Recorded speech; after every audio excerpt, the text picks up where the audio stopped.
What was his age? 18. 18 years old. He was 18 years old, that's right. Does that Yes. play, as you played back in your mind, does that factor in? Well, I look back at it and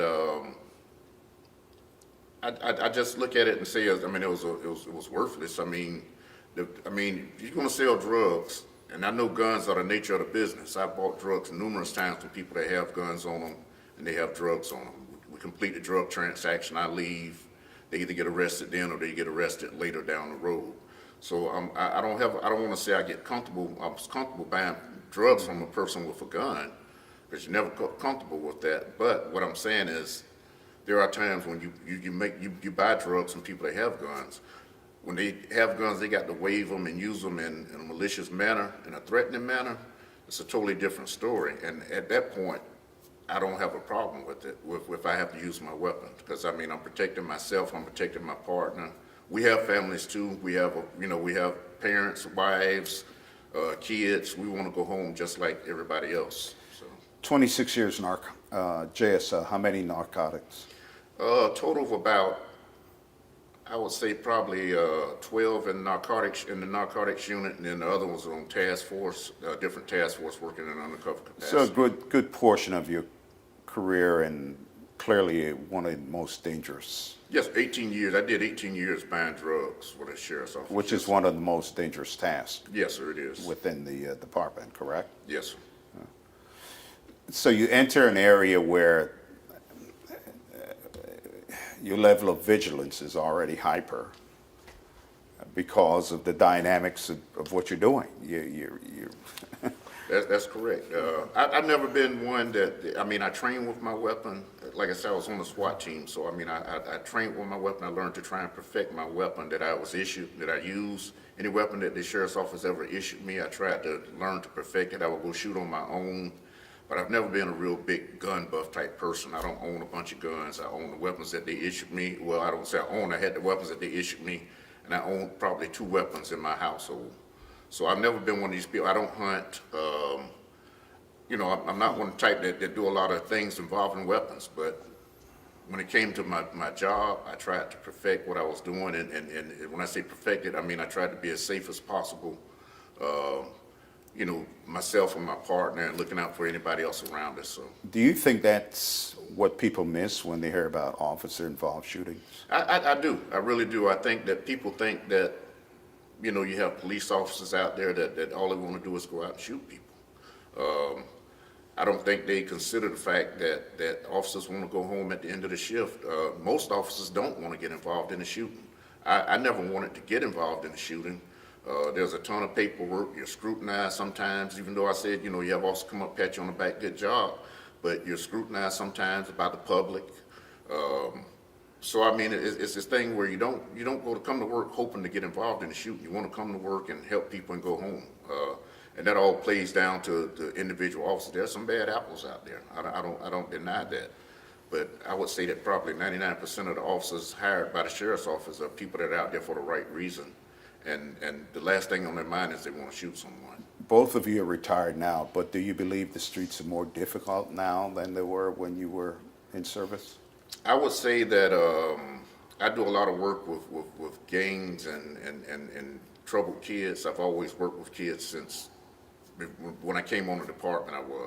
But I worked at the Police Athletic League for a while, and I do a lot of work with the supposedly the bad apples of the kids, And I'll say this: there's a lack of respect. There's more of a lack of respect, I think, nowadays.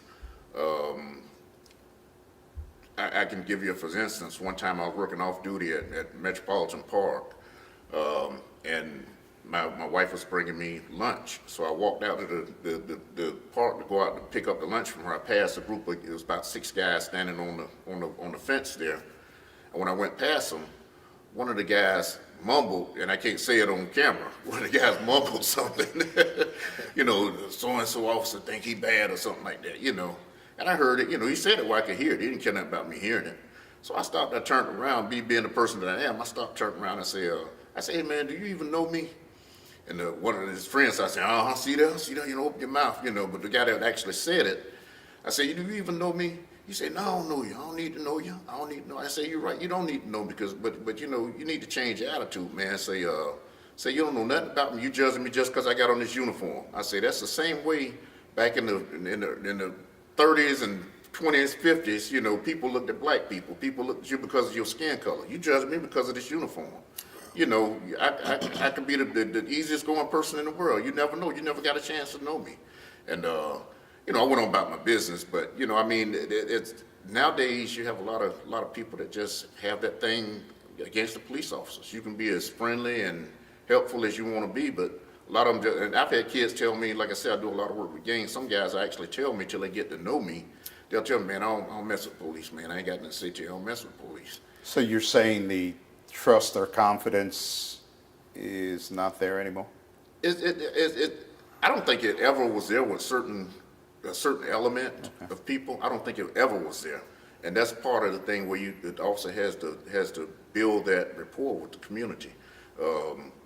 I used to ride in Flag Street when I first came on the job. I used to get out and play ball with the kids. I park my car sometimes to get out and just walk Flag Street complex and talk to people and get out there when the kids out there playing basketball, get out there and shoot balls with them and tell the guy, hey man, you make this shot, I give you $1, you know, just to try and win that kid over, just to try and, you know, build that rapport.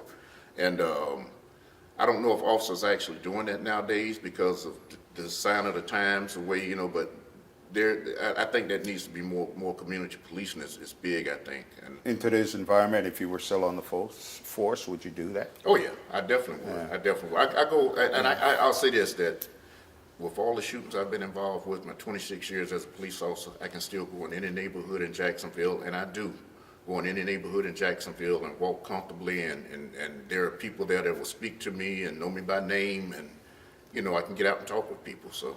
What is the message for the community as a whole regarding an officer-involved shooting? When from a shooter's perspective, what's the message? Well, I think it's important to first get all the facts.